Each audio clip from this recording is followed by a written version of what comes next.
What is up, YouTube? Fist bump. Boom. So if there's one thing I can say, it's very hard to make money on YouTube. And I didn't really come here to make money anyways. I just want to create cool videos. But if you are a YouTuber and you want to get free product, there's a way to do it. And I don't see a lot of motovloggers doing a lot of product endorsements. Maybe they are, but they aren't doing a very good job at promoting the brands if they are sponsored. I'll just say that right now. So if you want to know how I got my sponsors, I'm about to tell you.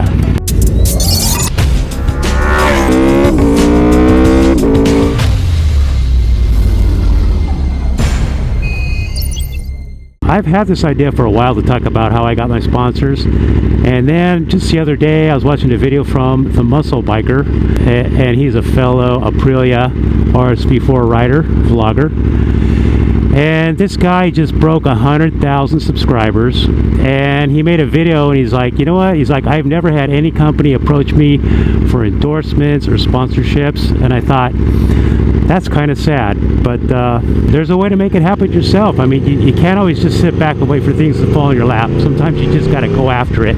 And just to give you a little bit of background about me, about my marketing experience, I've been a graphic designer for Premier motocross clothing company for over 20 years, and part of my role is to know marketing. When motocross, a big deal with motocross racers is having clothing sponsors.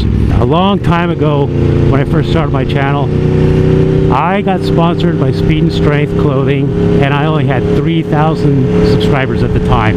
I approached them and they saw potential in my channel, and I had the crazy Motopilot helmet back then, so they jumped on board, and over the period of time I've gotten like 3 helmets, 3 jackets, gloves, t-shirts, hats. So you don't have to be a big channel to get sponsored. You don't have to have thousands of subscribers, tens of thousands. But before you go approaching companies for sponsorship, first thing you want to do is make sure your channel is sponsorable.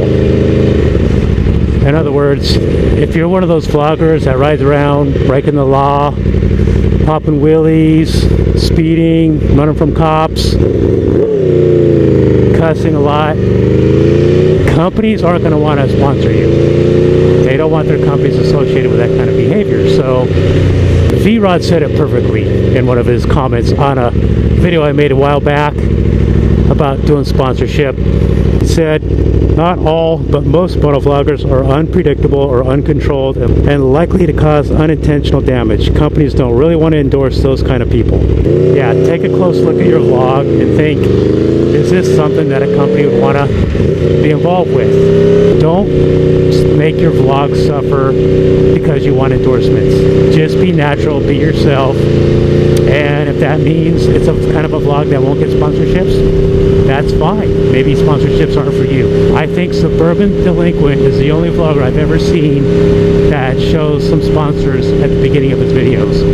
In that video I made a long time ago about how to get sponsored, Chase on Two Wheels commented, I'd be willing to say that it happens more than you know, but see, that's the thing. He makes my argument valid. If these guys are sponsored and I don't know it, then what good is that sponsorship doing if the brand's not getting exposure?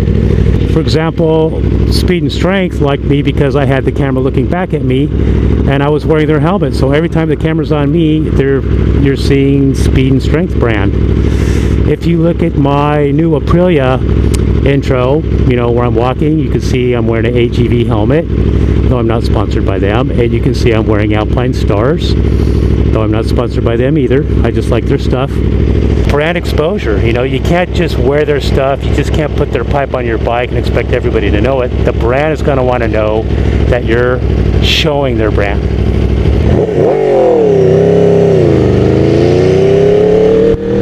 So probably the biggest question is, how do you get sponsored? All right, when I bought this bike, I knew I wanted a pipe and some other things, and I was just going to go out and buy it like I always do. And then one day I was like, you know what? I'm going to see if I can get sponsored for this stuff. So I went to Competition Works website. I just got an email for basically customer service, and I emailed that email and I essentially said, attention marketing manager, I said I really like their product, but I said I don't think it's poorly represented on YouTube, especially for something that makes great sound. And I'd like to help you guys out. I'm a YouTuber, I have a channel, I have this many subscribers, I get 100 to 200,000 views per month, and I'm growing at 50 to 150 subscribers per day. You know, that's always changing. And I think we can help each other out. All I want is a pipe at a discount. You know, I approach them saying, I don't expect the world, okay? They write me back saying, love your channel, would love to get involved, but if we're going to give you a pipe, we'd also like to give you a blinker integrated tail light. And they asked in return that I promote those items in video. They were so happy with the way I treated them, they sent me another exhaust pipe. So I got 2 pipes, LED tail light, and a tail suction kit. Sweet.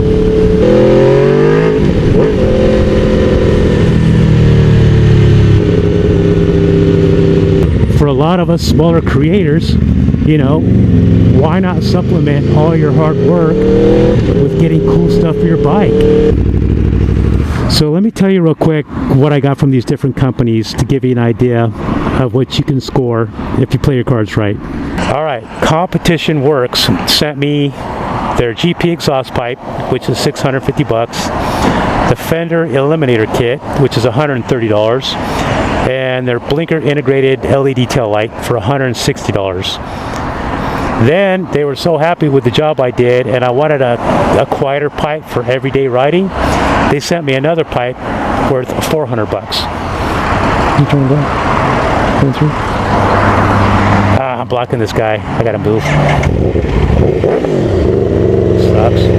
T-Rex sent me all the protective armor for this bike. The frame sliders, $140. Case covers are worth $120. The front axle sliders are worth $40, and the rear axle slider is $45. And then the rear axle blocks are $50. And they were so stoked with everything I was doing for them. They're like, you know what? You need a couple bike stands. We're going to send you a front stand and a back stand, just for being good to them, you know? That's another $200 in product. So from T-Rex, total everything up, that's $595. Boom. ZLT Bike Graphics, full graphics kit for my bike, $245 value. Boom. So if you total everything up that I got for this bike through my sponsors, that's $2,185 in product. So that's a pretty nice score, I would say. And my bike is so much trickier now because of it. More and more companies are realizing the value that us YouTubers / influencers have to promote their brand. I mean, there's a lot of YouTubers way bigger than me that could be pulling down some serious product for their bike. And I hope they start realizing that. But if they don't promote the brand properly and give them exposure, you know, what good is it? Just like Chase says, there's probably a lot of guys that are sponsored, but we just don't know it. Well, that's self-defeating. What good is being sponsored if people don't know it? That's, brands are not going to buy into that. So I just want to tell you guys that, because, you know, there's a lot of YouTubers that are small and struggling, and but maybe they have really good stuff. And you know, this is a way to get some cool product for your bike, man. He's lucky I'm turning. Nah, he wouldn't want a piece of this bike. I call this bike, I used to call it the Beast. I got a new name for it, the Intimidator, because when you see this bike and you hear this bike and the sound waves it puts off, it scares people, man. They're just like, wow, what is that thing? It's like a full MotoGP bike. Anyways, guys, hope you got something from this video. If you did, thumbs up. Love to hear your comments, and hope you subscribe. I love your faces, and I'll see you tomorrow.